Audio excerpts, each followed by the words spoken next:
Boa noite. Vamos já abrindo aqui essa nossa live com uma data muito especial. A gente, já vou acenar aqui para a doutora Juliana, já vou chamá-la. A gente está hoje num dia bem especial.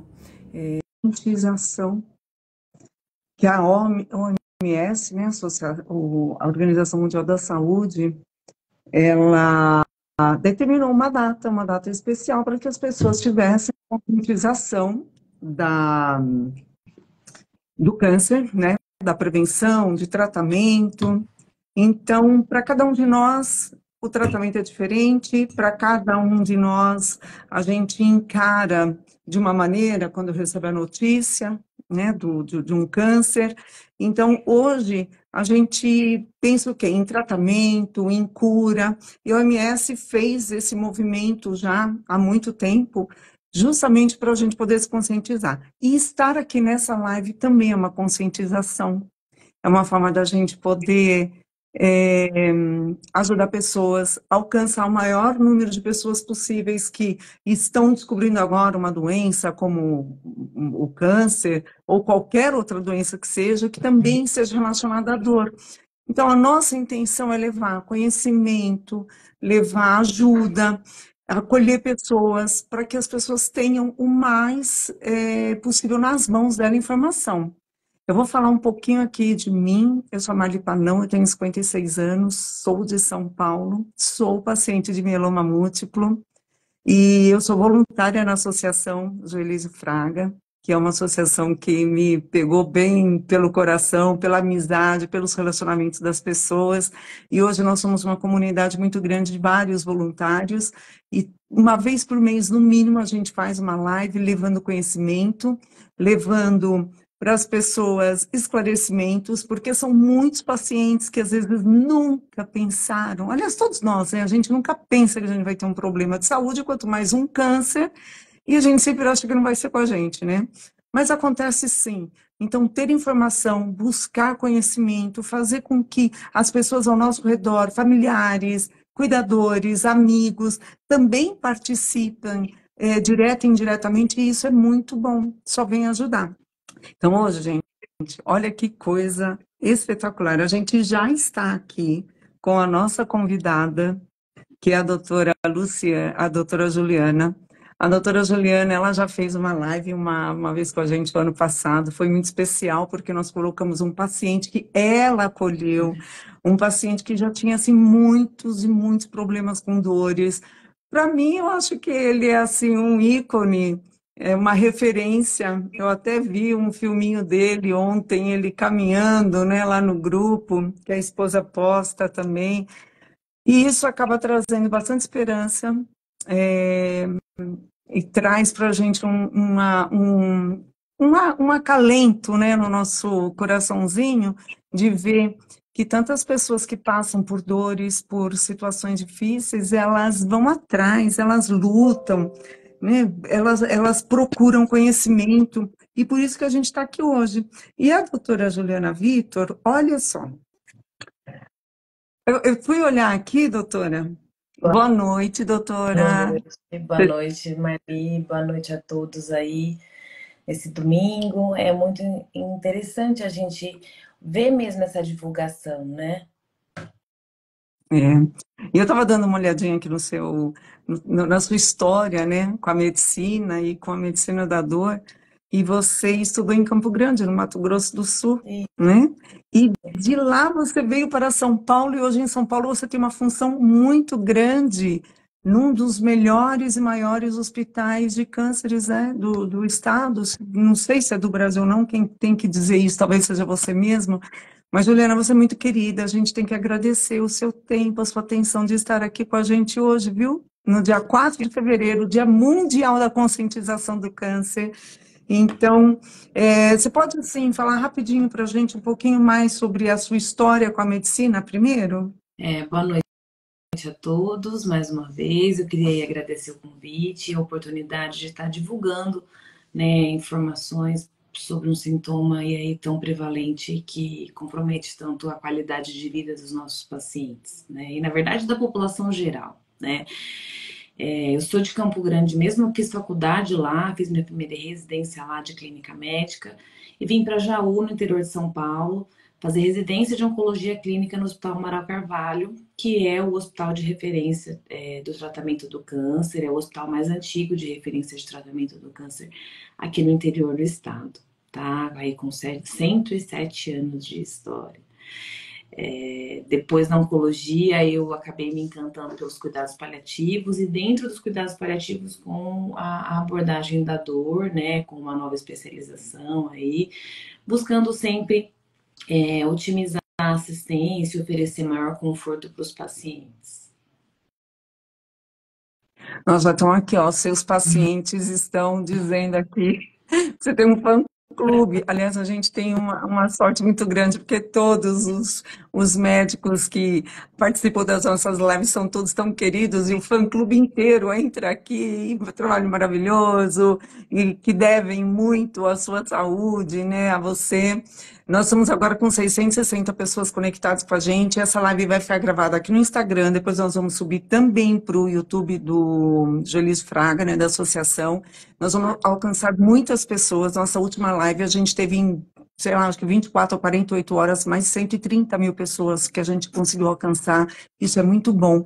Então, o que que eu quero? Eu quero, assim, tentar passar o máximo que a gente puder a história da dor. Eu até comentei com você hoje, né, Juliana? Eu falei, nossa, só porque a gente ia fazer a live sobre a dor, esta semana eu tive muita dor, né?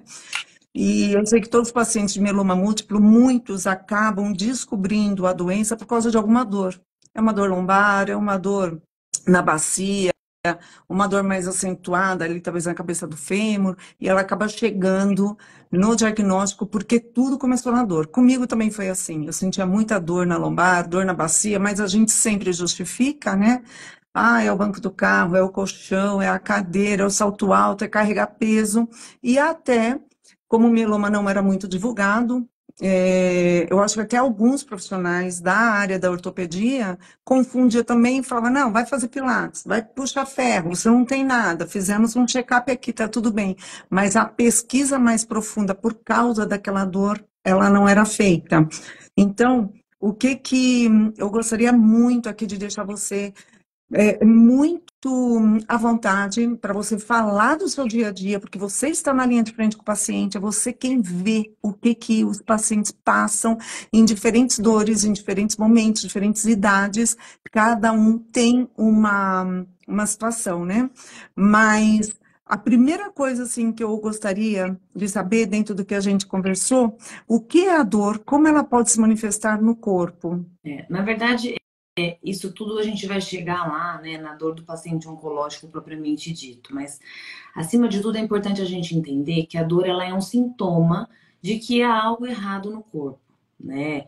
Infelizmente, ela é frequente, né? É um problema de saúde pública, são necessárias várias campanhas de prevenção e de conscientização porque, na verdade, a dor como sintoma é a principal causa de busca em consultas, em busca em atendimentos de urgência nos pronto-atendimentos.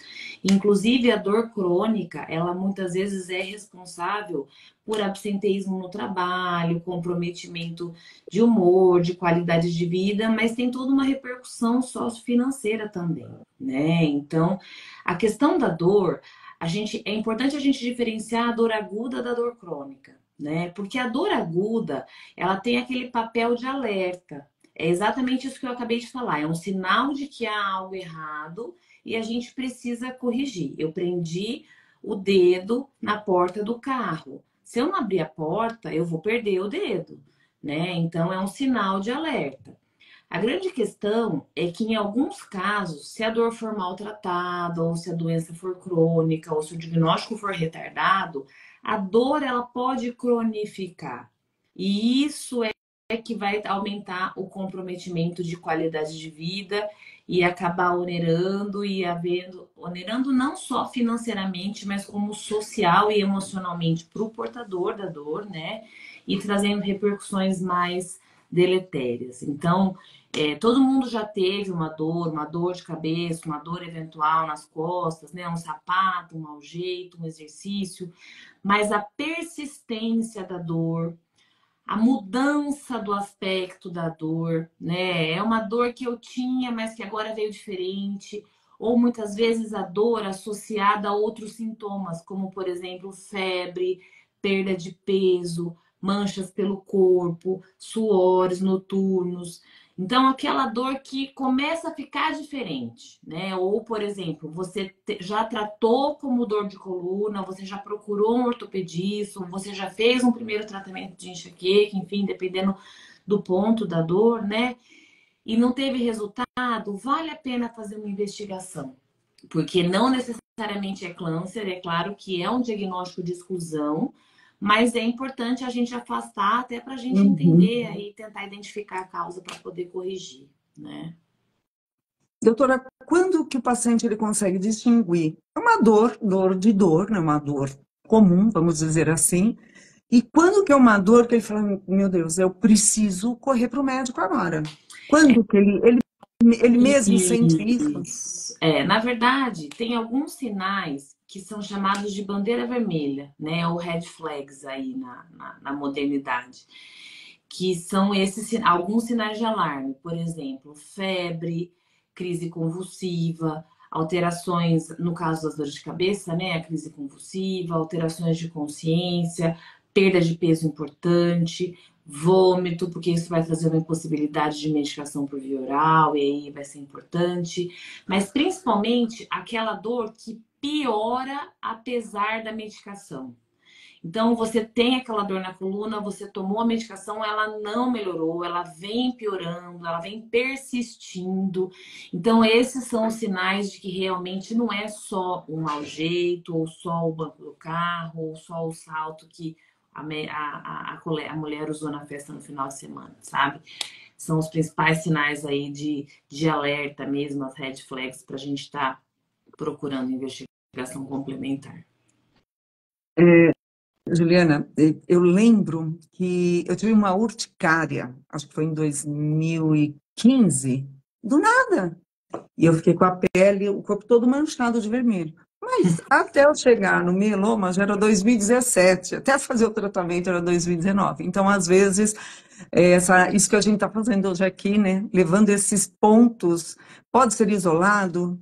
Pode. Ah, um não teve urticária, um não teve febre, mas tem a dor, mas tem um outro sintoma, tem uma convulsão. Olha quanta coisa para chegar num diagnóstico, né?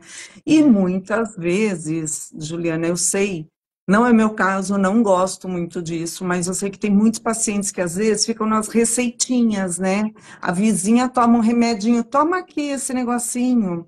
Ah, você está com dor? Olha, eu tomei um remédio para dor na lombar, que um comprimido me tirou a dor com a mão. Nem sabe se ele pode ou não. E ele vai lá, pega e toma aquele Isso. comprimido. O que você tem a dizer sobre a automedicação? Então, na verdade, a automedicação, ela é, inclusive, bastante perigosa, né? Porque o que que acontece? Como eu comentei, a dor, ela é um sintoma. Então, ela é uma manifestação de que há algo errado. Mas é importante que seja identificada a causa, para que a gente consiga corrigir a causa quando possível, né? Hoje, a gente já sabe que existem algumas situações de dor crônica em que a dor por si só é a doença. Por exemplo, fibromialgia ou Uhum. intestino irritável, mas são situações em que o diagnóstico é de exclusão, foram afastadas causas identificáveis. Então, por exemplo, uma dor nas costas pode ser osteoartrose, pode ser mieloma, mas pode ser uma alteração renal, pode ser uma alteração muscular, pode ser uma hernia de disco, pode ser N coisas. Então, a automedicação, além de tudo, primeiro, você está tratando só o sintoma. Você não está buscando identificar a causa para que ela seja passível de correção e isso melhore depois, né? Segundo, o risco de efeito colateral das medicações é muito grande. A dor é dor e dipirona resolve. Dor é dor e qualquer ibuprofeno resolve. Depende. Para cada tipo de dor, pode ser que exista alguma medicação melhor e mais indicada. E dependendo do paciente, pode ser que ele não possa usar determinada medicação. No próprio caso do mieloma, né, que é um perigo, a combinação dor nas costas e anti-inflamatório. Por quê? Uhum. Porque a gente sabe da repercussão, tanto antes do diagnóstico como ao longo do tratamento, da doença na função renal. E os anti-inflamatórios é uma delícia. Quem nunca teve uma dor nas costas não tomou um anti-inflamatório e melhorou. Sim. Mas se a gente não identifica a causa e a dor recorre, e a gente insiste no uso não prescrito da medicação, a gente pode estar sujeito a complicações e muitas vezes retardando o diagnóstico, né? E aí o início do tratamento de maneira adequada. É bem sério, né, esse negócio da automedicação, e aí pode camuflar ou dar uma enganada e a pessoa estende mais por 1, 2, 3 meses de poder buscar uns exames médicos e, de repente, às vezes, 1, 2, 3 meses faz muita diferença na vida de muitas pessoas, né, doutora? Porque o tempo, mas foi só uma semana ou foi só 10 dias, mas às vezes tem pessoas que não podem usar nenhum dia do anti-inflamatório, por exemplo, né? Tem pessoas que muitas vezes são alérgicas, ou às vezes há melhores opções que precisam ser indicadas e avaliadas pelo médico, né? Então, vale a pena uma avaliação bem criteriosa, né? E se muitas vezes as diversas idas ao pronto atendimento, elas não são suficientes, cada dia é um médico de plantão, mas vale a pena uma investigação ambulatorial, uma programação e uma investigação complementar adequada, né? Juliana, tem uma paciente que ela descobriu mieloma múltiplo no final da gravidez. Ela entrou há pouco tempo no grupo, faz uns 15 dias, mais ou menos, que a gente acolheu ela. Nessa situação, ela com muita dor, ela teve a bebê. Não vou citar os pontos de tudo como ocorreu, mas ela teve a bebê dela. E as dores que ela tinha eram tão fortes que ela falou: Marli, eu não conseguia segurar minha nenê de 3 quilos no colo de tanta dor. Numa situação dessa, na gravidez, pós-gravidez, assim, ainda amamentando e tudo mais, uma paciente dessa, existe, qual é o cuidado? É especial? Como é que faz isso? Na verdade, o que acontece é o seguinte, só um comentário em relação à dor, né? A gente sempre fala que um dia com dor na vida da gente é um dia a menos na nossa contagem, né?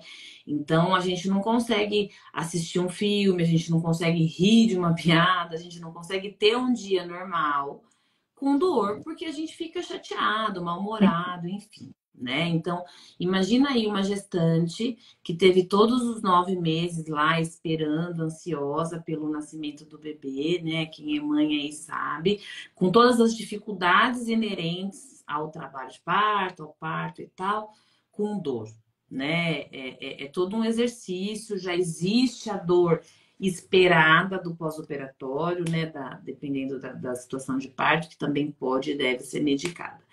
Tanto a gestação quanto a amamentação, ela exigem cuidados, porque nem todas as medicações podem ser feitas, né? Então, existe a passagem, tanto transplacentária quanto pelo leite materno das medicações. E aí a paciente precisa ser acolhida, mas até no sentido, Marli, de identificar, por exemplo, qual vai ser o tratamento que ela vai fazer. Porque pode ser que já tenha alguma outra orientação em relação a essa questão do aleitamento e tal, para que possa ser feito um ajuste das medicações. Mas, a priori, gestantes e puérperas não podem tomar medicação. No caso da gestante, em orientação do obstetra, e no bebê, tanto o obstetra quanto o pediatra devem estar aí acompanhando. E no caso da paciente em questão, o hematologista também, né? Mas sempre em acordo, porque você vê que vai precisar de uma equipe, né? Aí o hematologista dela, o oncohematologista dela, vai precisar estar em acordo com o pediatra e no sentido de estar orientando a questão das medicações e tal, e se precisar de alguma coisa, as suas ordens. Ai, pode deixar. Nossa, a gente A gente já, quando acolhe os pacientes, já avisa, olha, tem a doutora, tem o doutor, tem a nutri, tem o psicólogo, tem... A gente já passa a lista toda de vocês. Juliana, esses medicamentos comumente já que são usados, né, normal para todo mundo, um dipirona, enfim, um paracetamol e morfina. O que que eu queria comentar também com você? Quero comentar, né? Tem o Jefferson, ele é já um paciente conhecido também. Ele ajuda muitos pacientes que chegam já numa situação com muita dor. Por quê? Ele passou muita dor. Aconteceu tudo com ele quando ele descobriu o mieloma. Ele operou a coluna, ele colocou pino, ele fez o transplante, tudo dentro de 6 meses aconteceu com ele, no meio daquela loucura da pandemia. E ele tem muita dor. Então, a experiência dele pode até servir para alguém nesse momento, porque o sofrimento que a pessoa chega na dor é tão grande, e aí ela fala, o médico me receitou agora a morfina, é a minha solução. E o paciente que nem a morfina, eu estou falando porque aconteceu até com o Jefferson, nem a morfina tirou a dor. O que vocês recomendam? Qual é o passo que o paciente tem que tomar? O que ajuda a tirar essa dor? Na verdade, uma coisa importante da gente, inclusive, desmistificar, né, para nós, oncologistas, principalmente no meu caso, especialista em dor, é, essa frase do nem a morfina tira minha dor, isso dói e dói na alma da gente, sabe? Porque, na verdade, infelizmente, existe um preconceito em relação à morfina, né? Claro que a indicação da dor, ela a indicação da medicação, ela é direcionada conforme a intensidade da dor. E as dores de forte intensidade, elas carecem do uso de um opioide forte, que são as medicações derivadas da morfina, que é a melhor medicação para dor que a gente tem. E a vantagem da morfina é que ela não tem teto. Então, essa frase dos pacientes, nem a morfina resolve a minha dor, é uma questão de uma dificuldade de ajuste da medicação. Entendeu? Porque isso também acontece quando a gente inicia a morfina, os pacientes falam assim, mas doutora, se a minha dor piorar, o que eu vou tomar? Se eu estou tomando a morfina agora? Né? Então, na verdade, tem todo um medo, né? Uma relação deletéria ao nome morfina, né? No sentido de que vicia, de que se a dor piorar, nem a morfina vai resolver, enfim. Mas é uma medicação bem antiga, muito bem conhecida, segura, e os especialistas usam com o pé nas costas, sabe? Porque, na verdade, quando a dose é bem tateada, quando os ajustes são feitos, ela consegue sim controlar a dor. O Edivaldo, o paciente que você acabou comentando, que foi o que nos apresentou aí, o que me apresentou a associação e a vocês, ele faz uso regular, inclusive a situação era exatamente essa, né? O medo, a preocupação, focada mais nos efeitos colaterais e no preconceito que existe em relação à medicação. Mas eu acho que uma das grandes vantagens do acesso à informação é exatamente a tentativa de desmistificar. Tem alguém aqui perguntando qual é a medicação, né? Na verdade, a morfina, ela é um derivado opioide, né? É uma medicação usada, um analgésico, com ação nos receptores do sistema nervoso central, mas a gente também tem receptores opioides em várias regiões do corpo, por isso que a gente tem alguns efeitos colaterais. É comumente utilizado em procedimentos anestésicos, mas a gente tem disponível apresentação por via oral, endovenosa, intramuscular, a gente pode fazer subcutâneo, supositório, então ela é bem utilizada, tá? Ela é a morfina mesmo. O sulfato de morfina é o nome do sal. Eu não vou falar o nome comercial aqui, mas não são muitas opções, tá? Mas é uma medicação bastante usada, inclusive, ela é de liberação rápida. Tem a de liberação lenta, mas aqui o acesso é mais fácil de liberação rápida, então a gente acaba tendo, por exemplo, um comprimido a cada 4 horas. E aí seriam 6 comprimidos ao dia. É frequente, mas a gente tem sempre que respeitar a meia-vida. Isso é uma outra coisa que é importante relacionada à medicação. né? Por exemplo, dipirona a gente deve usar a cada 4 a 6 horas.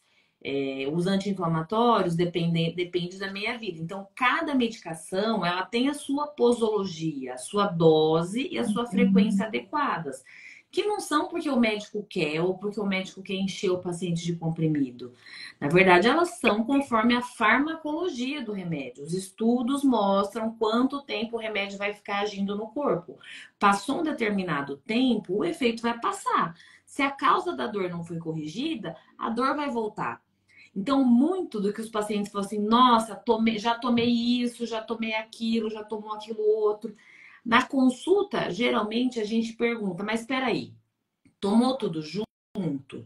Tomou como? Tomou com qual frequência? Qual foi a combinação? Né? Porque eu sempre falo que tratar dor, principalmente dor crônica, é igual temperar comida, sabe? A gente não usa só sal, só azeite, só limão. A gente usa um pouco de cada coisa e o resultado final é muito melhor. O tratamento da dor, principalmente a dor oncológica, a dor crônica, ela precisa de uma combinação de medicação, né? A gente usa aí os analgésicos e a gente usa os adjuvantes, que são as medicações complementares, exatamente com o sentido de tornar o resultado melhor, com mais conforto e com melhor sucesso no controle da dor. Eu ia até te perguntar sobre isso exatamente agora, né? Sobre quais são os sintomas que contribuem, né, para essa dor crônica e ela vai, muitas elas vão subindo de estágio, né? Não tem Isso, aquela tabelinha? Sua dor tá de 0 a isso. 5 a 10, né? A Eva, Aí tem paciente que fala para você assim, a né? Eva, Tá 11. Aí quando a fala tá 11, o que pior que você dor que eu faz? já tive. É. A EVA, que é a escala visual e a Uhum, analógica da dor, é aquela escadinha, aquela reguinha que a gente usa. Tem os números uhum, e tem as cores, uhum. e tem as caretinhas. É exatamente para a gente graduar. Porque uma das grandes dificuldades, inclusive quando a gente fala sobre dor crônica, para para os próprios profissionais da saúde, a gente bate na tecla que a dor ela é banalizada, né? Por quê? Porque a temperatura a gente tem termômetro, a pressão arterial a gente tem o esfigmomanômetro, mas a dor a gente não consegue medir. Não existe um exame, né? A gente precisa acreditar no que o paciente está falando, na descrição dele, e a dor ela é única porque ela é pessoal. Cada um tem a sua. E a gente hoje já sabe que os fatores emocionais, sociais, culturais, eles influenciam muito na percepção da dor por parte do paciente, né? Então, a gente precisa aferir, medir, entender o impacto da medicação. Então, o paciente chegou com dor 9, 9 em 10. A gente sempre fala, 10 é a pior dor que você já teve, 0 sem dor, confortável. Quando a gente inicia uma medicação, é óbvio que o paciente quer que a dor desapareça, mas é interessante a gente saber se melhorou e quanto melhorou, porque os ajustes vão ser necessários ainda, né? Eu sempre falo para os pacientes, a gente não tem varinha de condão. A gente vai seguir juntos nessa caminhada. Eu garanto que a gente vai unir esforços para ajustar as medicações e que para você fique mais confortável, mas é um processo. A transformação da dor de aguda e crônica, ela tem várias causas, né? O principal é a não correção da causa base. Então, por exemplo, você não identificou a causa e aquela dor cronificou, ou Uhum. a dor maltratada. Então, às vezes você identificou a causa, mas não foi associado certinho todas as medidas de tratamento, e geralmente a gente considera a dor crônica maior que 3 meses, aquela que perdura por mais que 3 meses, ou a adesão mesmo foi ruim, o diagnóstico foi ruim e o paciente continuou sentindo dor e a dor cronificou. Por quê? Porque a gente sabe que a persistência daquele estímulo, ele é como se ele irritasse o sistema de alarme do organismo.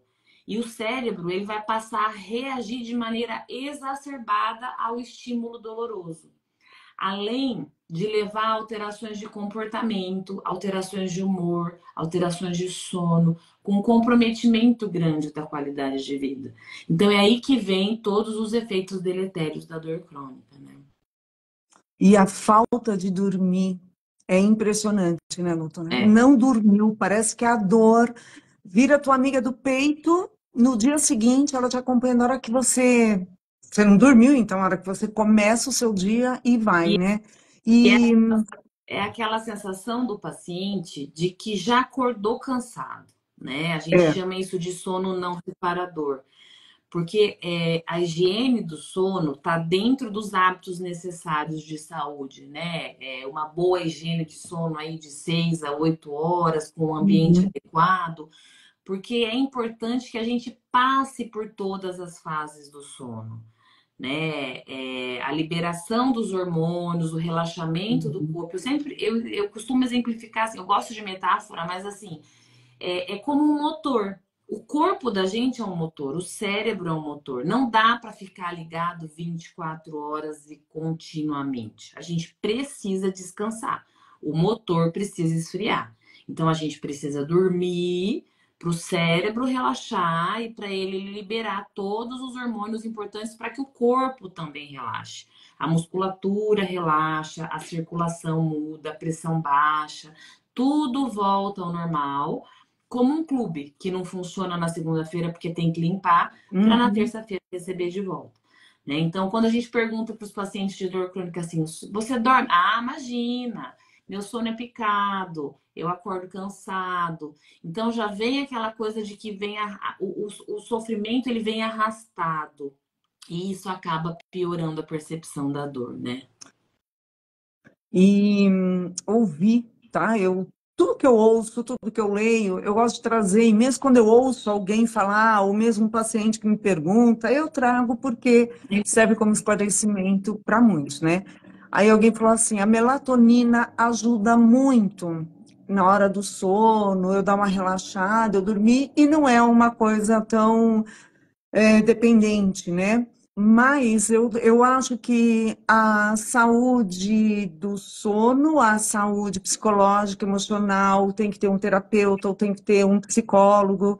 A gente vai falar sobre isso a semana que vem, né? Na nossa próxima live. O tema vai ser esse. É, vocês têm que andar, né, com tudo ali conectando. Você tratando a dor do paciente e o outro profissional tratando essa parte emocional, porque senão muitos realmente não aguentam. Você usou uma expressão do mau humor, da pessoa que começa a meio que definhar, ela se afasta, ela não tem mais vida social, mas tudo por causa da dor que ela passa, né? Então, como que vocês juntam isso tudo num tratamento com um paciente, por exemplo, que você acolhe aí? Uma coisa interessante, por exemplo, o tratamento da dor crônica, ele não é exclusividade do médico, né? A gente, tanto em cuidado paliativo como em dor, a cada dia mais, a importância de uma equipe interdisciplinar alinhada é necessária para o bom sucesso do tratamento, né? O paciente ele tem que conhecer a doença, saber das medicações, a família tem que participar, mas, por exemplo, o papel da fisioterapia, o papel do psicólogo, o papel da terapia ocupacional, o próprio farmacêutico na questão das orientações, né? São todos essenciais para o andamento correto da programação do plano terapêutico, né? Uhum, Para que isso siga. Porque a questão, principalmente a questão emocional, e o pessoal da psicologia, é causa e consequência, né? Então a gente uhum. sabe que a ansiedade muitas vezes desencadeia alguns quadros de dor, ela agrava, mas a dor piora o humor e agrava os quadros de ansiedade. Então a gente entra num ciclo vicioso que muitas vezes, além do analgésico, eu tinha até comentado há pouco sobre as medicações adjuvantes, né? Que são aquelas medicações que a gente acaba usando para ajudar o temperinho mágico antidepressivo, ansiolítico, sedativo. São todas medicações que entram no rol de possibilidades para a gente estar podendo ajudar. Eu só queria voltar um pouquinho, Marli. Você falou da melatonina. A gente não pode esquecer que o corpo produz melatonina. Então, o que acontece? A gente tem o hábito saudável, a higiene do sono, a gente precisa, por exemplo, de silêncio, de escuro, do tempo do sono para as fases. a melatonina é um dos hormônios que a gente precisa liberar para que o sono seja reparador. Então, muitas vezes, a gente está preocupado em repor. Pode tomar? Pode. A questão não é essa. Mas a questão é, eu assisto televisão, eu durmo com a televisão ligada, fica tudo aberto, o ambiente é barulhento. Tem algumas coisas relativamente simples que podem ser feitas para ajudar na qualidade do sono. Né? A gente tem hoje em dia um problema sério com a questão das telas, né? Desculpem aí, acabando a live, desliguem os celulares para que a gente consiga ter um tempo de descanso até a hora de sono de todo mundo. Mas não é a live o problema, né? A gente vai para a cama com o celular, Sim. carrega do lado da cama, enfim. Então, pensar nisso. Como que eu posso estimular a minha melatonina? Né? Como que eu posso, medidas simples para ajudar o meu sono, para que eu consiga ter a liberação dos meus hormônios, né? É assim com a melatonina, é assim com os canabinoides, é assim com... A gente tem o nosso sistema endógeno de opioide, por exemplo. O corpo, a gente não... O cérebro, ele não percebe todos os estímulos dolorosos que a gente recebe. Nós estamos todos aqui sentados ou deitados e a gente não está desconfortável na postura, muitas vezes porque o nosso sistema modulador já está controlando. Então, a gente também esquece que a gente tem que cuidar da saúde, cuidar do corpo de uma maneira plena, para que a gente consiga ter aí uma resposta melhor do corpo à doença e às medicações, né? Isso tudo que você falou agora, Juliana, já é a prevenção, né? E essa prevenção para dor está relacionada a tudo, até o ambiente da sua casa, como você falou também, às vezes o mau humor e tudo mais, mas enfim, quem está junto, né? Não é fácil para o paciente, não é fácil para o cuidador, para o familiar, porque ele também tem que entender, ele tem que saber, né? Ele nunca vai sentir a dor do outro, porque a tal da empatia que a gente tem que ter, você não vai tomar o lugar daquela pessoa para sentir o que a pessoa está sentindo, nunca vai acontecer Eu isso. sempre falo Mas, que, desculpa, a dor é imagina, pode falar. especial e única. Então, a Uhum. pessoa está sentindo a dor. Mas a dor crônica, ela passa a ser doença. E a pessoa, muitas vezes, ela fica chata. Só que a pessoa também, o paciente com dor, ele passa a não atrapalhar, mas ele compromete os vínculos afetivos dele em casa, no trabalho. Então, quando a gente fala em repercussão, em prejuízo, não é só financeiro. É prejuízo social, porque aquela pessoa tem dificuldade de conversar, ela tem dificuldade nos relacionamentos próprios em casa. E as pessoas que convivem com a pessoa com dor também devem entender a situação para saber como ajudar e se posicionar. Tem que ser uma via de mão dupla, né? Mas quando a gente fala quando a gente fala em prevenção de dor, a gente tem que pensar nas dores comuns, né? Ah, mas eu sou velho mesmo, a dor aparece. Ou então, o câncer dói, é assim mesmo. A gente precisa manter uma saúde, alguns hábitos de saúde, né?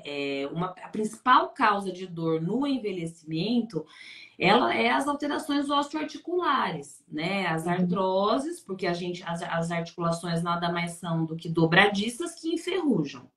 E elas passam a doer. Mas se a gente mantiver alguma rotina de exercício, uma alimentação saudável, evitar o peso excessivo, a gente, além de não sobrecarregar a dobradiça, a gente vai conseguir mantê-las em movimento, o que dificulta o ferrugem, né? Dificulta aquela rigidez típica. Porque aí é um outro ciclo vicioso, né? O paciente acaba tem dor ou não tem o hábito de fazer atividade física, aí ele ganha peso, sobrecarrega quadril e Sim. joelho. Uhum. Aí vem com dor. Aí a gente medica, ok. Mas a artrose, muitas vezes, esse envelhecimento, nem sempre a gente não consegue bloquear completamente com medicação. Então é importante a perda de peso, é importante a atividade física, mas não consegue, por exemplo, caminhar, porque dói, porque o peso é grande. Então ele tem uma dor que piora com o excesso de peso atrapalha a atividade física, limita a realização de atividade física diária, e isso faz com que ele ganhe mais peso. Então, se a gente não quebrar o vínculo, não estabelecer uma rotina saudável, infelizmente a gente não vai recuperar, né? Nossa, Juliana, eu lembrei de uma pesquisa que, como eu te falei, né, eu fui no ortopedista ontem, ele desenha, eu adoro quando o médico pega o papel e caneta e desenha tudo para mim, sabe? E aí ele me explicando sobre um trabalho que foi realizado, quem quiser pode até jogar aí no Google, na Escandinávia.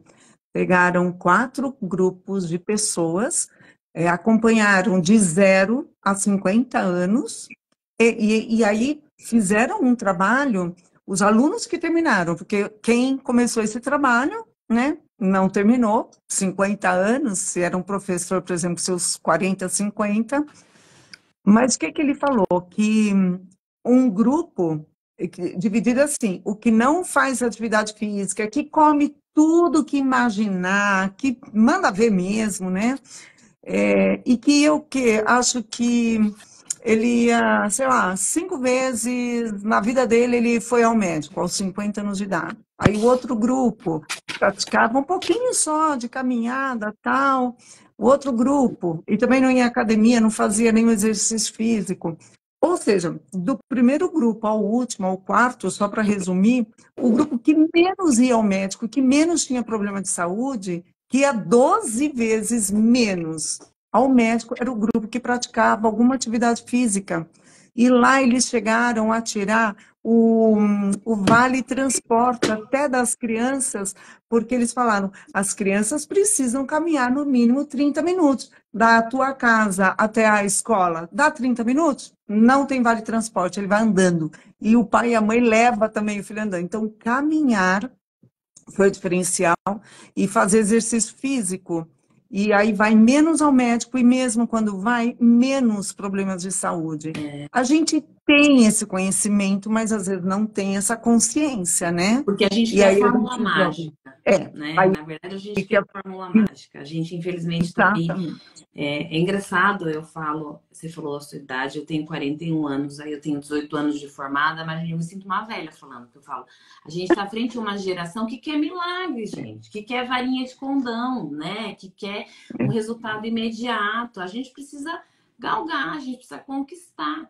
E se a gente não encontrar tempo para cuidar da nossa saúde, a gente vai ser obrigado a encontrar tempo para cuidar da doença, porque a doença todo mundo cuida. Então a gente tem que investir, né? Um outro Tem esse exemplo, dinheiro, né? isso, um E é outro exemplo caro. é a questão da reforma, né? A gente reforma a casa, pinta a casa, só que o corpo, que é onde a gente vai estar morando daqui a 20, 30, 40 anos, dependendo, ninguém cuida, poucos cuidam, e a gente vai estar morando nele, né? Então, são reflexões muitas vezes necessárias, parece assim choque de realidade, né? Eu às vezes sou exagerado, mas precisa pensar, porque se a gente não se cuidar, a conta vem depois bem cara. Sim.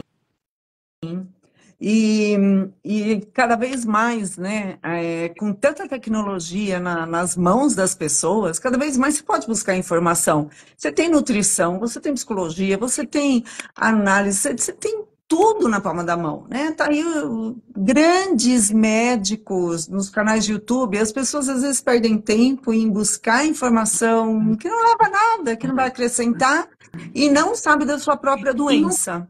faz o Isso simples, aí. né? A pessoa busca o Uhum. suplemento, mas o arroz, feijão, salada e carne nutre, né? É. Então, assim, é isso que eu falo. A gente pode buscar a exceção, a gente pode, mas o básico tem que estar feito e bem feito, para a gente poder pensar na exceção, né? Exatamente isso. Juliana, sabe o que eu quero? Que você passe um recadinho para a gente sobre essa grande função, a importância que tem agora a doutora Juliana na fundação, né, na associação que vai ser inaugurada agora, dia 20 de fevereiro, né? E é uma alegria muito grande. Eu já rodei aqui os comentários. Nossa, você assim é muito querida. Os pacientes, as pessoas que te acompanham, só estão aqui agradecendo tanto carinho, tanta atenção, e que você mudou a vida de muitas pessoas.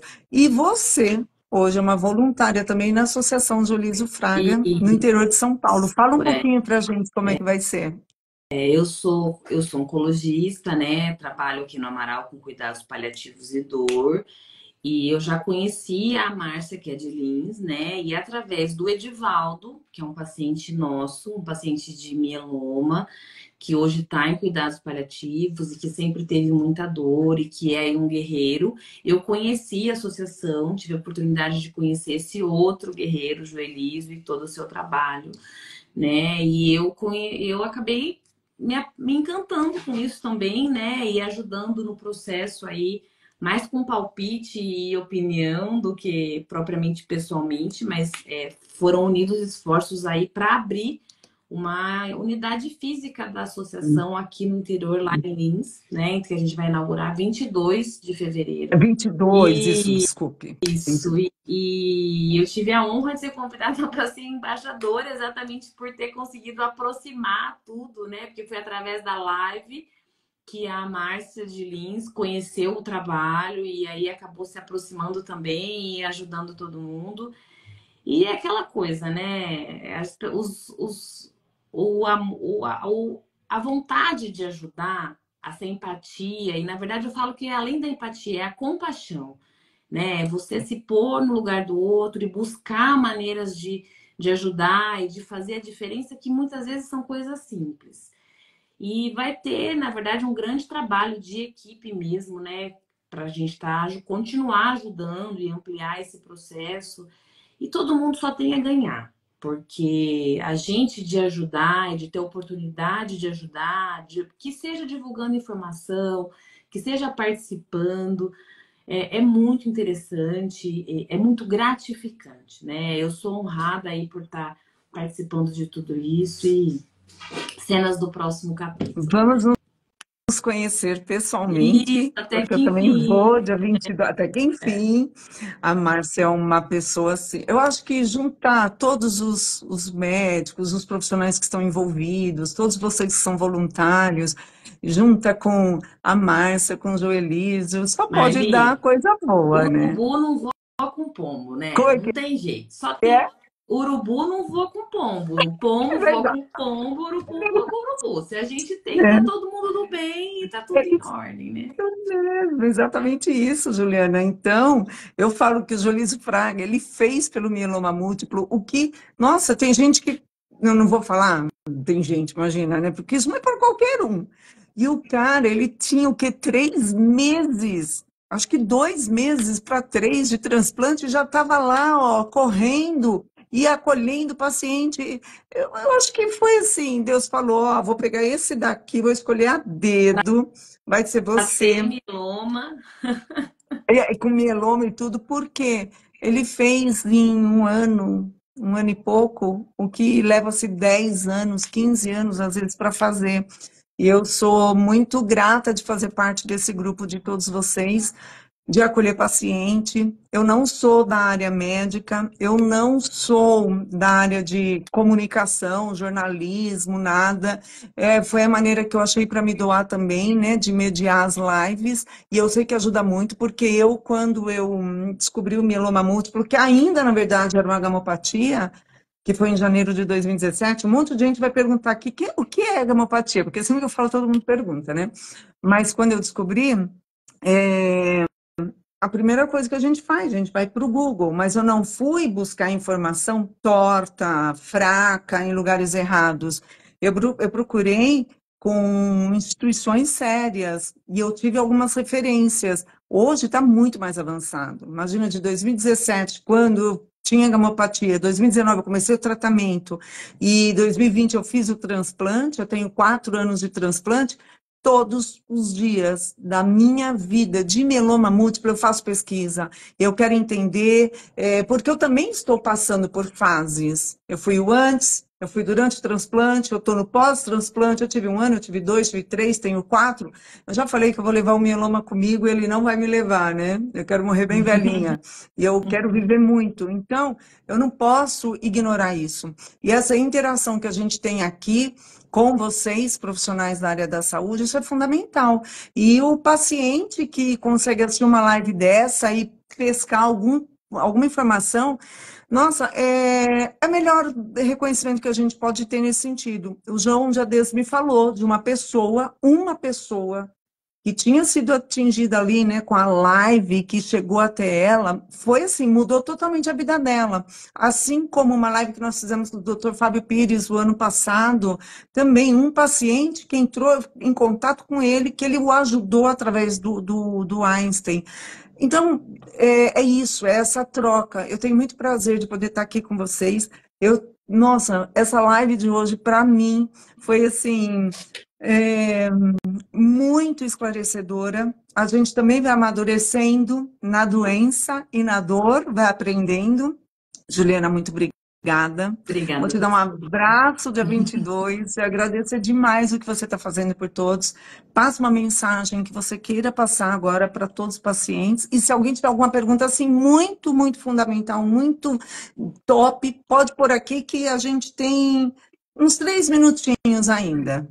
Então, como eu disse, eu queria agradecer, né? A dor, ela é impossível conviver com ela, sentindo ela, mas é possível torná-la mais confortável, torná-la mais passível de conviver com medicação, com manejo adequado. E até porque a gente tem o tratamento farmacológico, mas a gente tem o tratamento não farmacológico também, e todas as medidas de apoio, não só para o paciente, como para os familiares, né? Ah, mas é câncer, dói, é tal, idade dói. Não, estranho é não se importar com a dor. A gente precisa importar, a gente precisa reconhecer para que a gente possa tratar de maneira adequada. Não banalize o seu sofrimento. Busque ajuda que a gente vai, ou eu, alguém vai conseguir te ajudar de alguma forma a controlar melhor a sua dor. Busque hábitos saudáveis, porque a resposta do organismo também depende da reserva que o organismo tem para conseguir combater e conviver com a doença. Então, isso faz toda a diferença. Mais uma vez, obrigada. A gente se vê dia 22. O meu Instagram está aqui à disposição para quem quiser tirar dúvida ou qualquer outra coisa. E a gente se vê por aí, nas redes sociais ou lá em Lins, dia 22. Muito obrigada, pessoal. Boa noite. Obrigada por cada um que esteve aqui com a gente e que a gente possa alcançar muitas pessoas lá agora no canal do YouTube e aqui no Instagram, no seu Instagram também. Qual que é o seu Instagram, Juliana, por favor? JulianaVitor.Pali. Vamos escrever. Você pode escrever, Ju, por favor? Deixa eu ver se eu consigo. Você consegue? Juliana Victor.